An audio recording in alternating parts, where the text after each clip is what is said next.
बिस्मिल्लाहिर्रहमानिर्रहीम। अस्सलाम वालेकुम viewers, welcome to my YouTube channel. जी दोस्तों, आज का जो हमारा टॉपिक है, आज हम आपको बताएंगे कि अगर आपकी सिलाई मशीन धागा तोड़ती है तो उसकी क्या वजह होती है।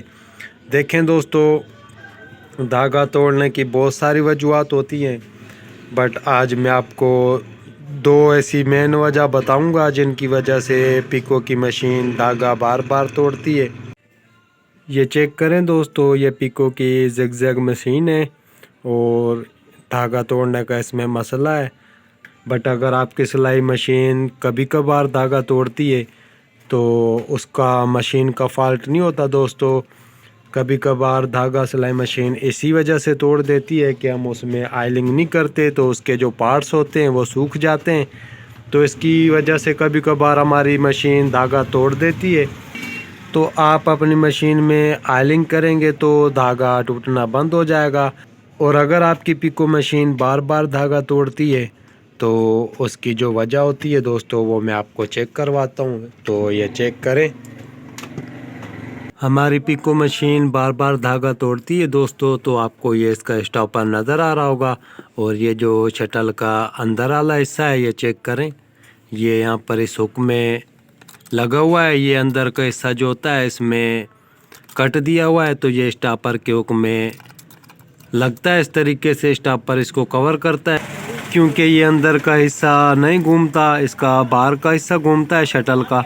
तो जब ये सिलाई मशीन चलती है तो इस तरीके से जाल बनाती है धागे का, और बाहर की तरफ निकलता है धागा। तो यहाँ से जब स्टॉपर से क्रॉस होता है धागा, तो यहाँ इसमें झिरियाँ हो जाती हैं, तो यहाँ से इसमें अटक के धागा टूट जाता है। मैं आपको ये स्टॉपर निकाल के इसमें जो झिरियाँ हो जाती हैं वो चेक करवाता हूँ। ये स्टॉपर का एक नट है, ये लूज़ कर लेना है, ये आपको नज़र आ रहा होगा।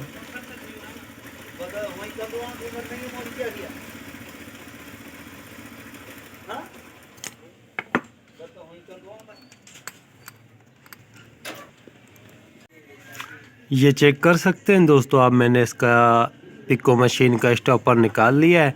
तो ये इसका हुक है, तो इसमें झिरियाँ हो जाती हैं। आपने अपनी उंगली लगा कर ये चेक कर लेना है। अगर आपको ये यहाँ से उंगली में कुछ चुभ रहा है तो आपने इसको रेगमाल से अच्छे तरीके से साफ़ कर लेना चाहिए, क्योंकि ये धागे को काट देती है। ये चेक करें, ये इसमें झिरियाँ हो चुकी हैं, तो इसको रेगमाल से हमने साफ़ कर लेना है। तो यही वजह होती है हमारी सिलाई मशीन बार बार धागा काट देती है। तो इसको साफ़ कर लेते हैं पहले। तो इसको रेगमाल के साथ हमने साफ़ कर लेना है इस तरीके से, बिल्कुल चारों तरफ से इसको अच्छे तरीके से साफ़ कर लेना है, ऊपर से भी साफ़ कर लेना है।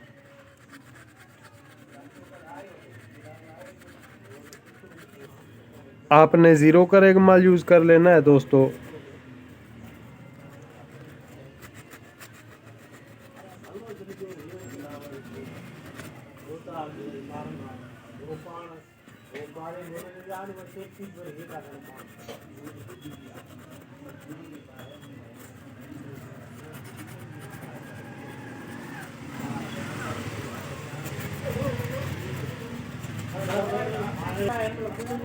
ये चेक करें, इस तरीके से आपने दोबारा इसको रेगमाल लगा कर चेक कर लेना है। अब इसकी झिरियाँ ख़त्म हो चुकी है, तो अभी यह मैं आपको लगा कर चेक करवाता हूँ।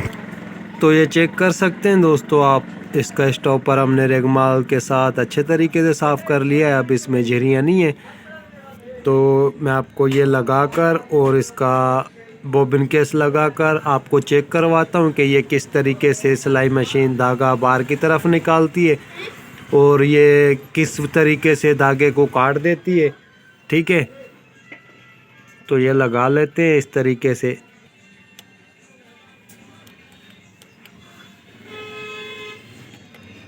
ये चेक करें दोस्तों, स्टॉपर का नट टाइट करने से पहले आपको मैं एक बात बताता चलूँ, ये आपको स्टॉपर में गैप भी नज़र आ रहा होगा। ये चेक करें नट के साथ, तो इसकी सेटिंग होती है। अगर हम इस स्टॉपर को ज़्यादा शटल के साथ टाइट कर कर बांध देते हैं बिल्कुल ही अच्छे इस तरीके से, मैं आपको ये चेक करवाता हूँ। ये चेक करें, मैं आपको समझाने के लिए इस स्टॉपर को बिल्कुल नीचे की तरफ बांध रहा हूँ, तो इससे हमारे शटल में चाल नहीं होगी नॉर्मल सी भी, जो अंदर का हिस्सा है इसका। तो इससे हमारी सिलाई मशीन धागा बार बार तोड़ेगी। मैं आपको ये चेक करवाता हूँ। मेरे एक हाथ में मोबाइल है दोस्तों और दूसरे हाथ से मैं काम कर रहा हूँ। माजरत चाहता हूँ, थोड़ी मिस्टेक हो जाती है। तो ये चेक करें दोस्तों, अब मैंने इसको बिल्कुल ही स्टॉपर को नीचे की तरफ बांधा है, तो ये इसमें चाल नहीं है। अब ये चेक करें, तो इससे हमारी सिलाई मशीन धागा बार बार काटेगी, तोड़ेगी। ठीक है, तो इसमें थोड़ी चाल होनी चाहिए इस तरीके से यहाँ से, क्योंकि हमारी सिलाई मशीन धागा यहाँ से जाल बनाती है इस तरीके से शटल के ऊपर। उसके बाद यहाँ से क्रॉस होता है स्टॉपर के पास से। तो मैं आपको ये चेक करवाता हूँ बोबिन केस लगा कर। तो हमने इसकी सेटिंग ये इतनी कर लेनी है, ये नट लूज़ कर लेना है और स्टॉपर को थोड़ा हल्का सा ऊपर कर लेना है, इतना, और ये टाइट कर देना है। ये चेक करें, अब ये चेक करें, तो इसमें थोड़ा बाहर की तरफ ये बांधना चाहिए, क्योंकि नॉर्मल से चाल इसमें होनी चाहिए, तो आपकी सिलाई मशीन फिर धागा नहीं काटेगी बार बार।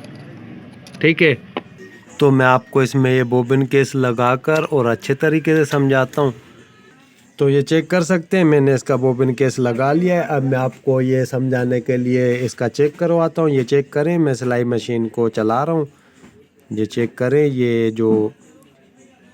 ये चेक करें, ये जाल बना रहा है धागा गोल शटल के। ये चेक करें, तो ये जाल बनाता है और यहाँ स्टॉपर से क्रॉस होकर ऊपर निकलता है। ये चेक करें, तो अगर ये स्टॉपर में टाइट होगा दोस्तों, तो आपने चेक किया दोस्तों, मैंने मशीन को चलाया तो इसने यहाँ से इस तरीके से जाल बनाया धागे का और यहाँ से बोबिन केस का धागा क्रॉस होकर ऊपर की तरफ निकला है। ये जो स्टॉपर है और ये शटल है, तो यहाँ से थोड़ी चाल लाजमी होनी चाहिए पहले इतनी, क्योंकि अगर ये यहाँ से हुक में टाइट हो जाता है शटल, तो इससे हमारी सिलाई मशीन धागा साफ़ नहीं निकालती, इसमें अटक के निकलता है बाहर, तो इससे हमारी सिलाई मशीन धागा बार बार तोड़ देती है। ठीक है, तो आपने ये लाजमी ख्याल कर लेना है। ये जो स्टॉपर है और ये शटल है, इसमें नॉर्मल सी पिले होनी चाहिए। ये स्टॉपर थोड़ा ऊपर करके आपने बांधना है। ठीक है, तो ये नट टाइट कर लेते हैं इसका। तो ये चेक करें दोस्तों, जो इसकी दूसरी वजह है धागा तोड़ने की, एक तो ये स्टॉपर की वजह से धागा तोड़ती है, इसमें झरियाँ हो जाती हैं यहाँ पर, तो उसको तो हमने साफ़ कर लिया है।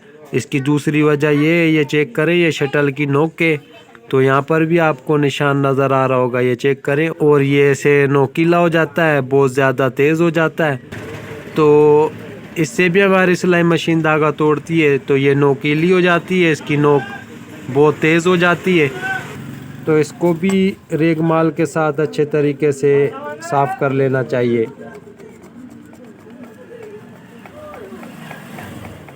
यहाँ से इसको बिल्कुल अच्छे तरीके से रेगमाल लगाना है दोस्तों।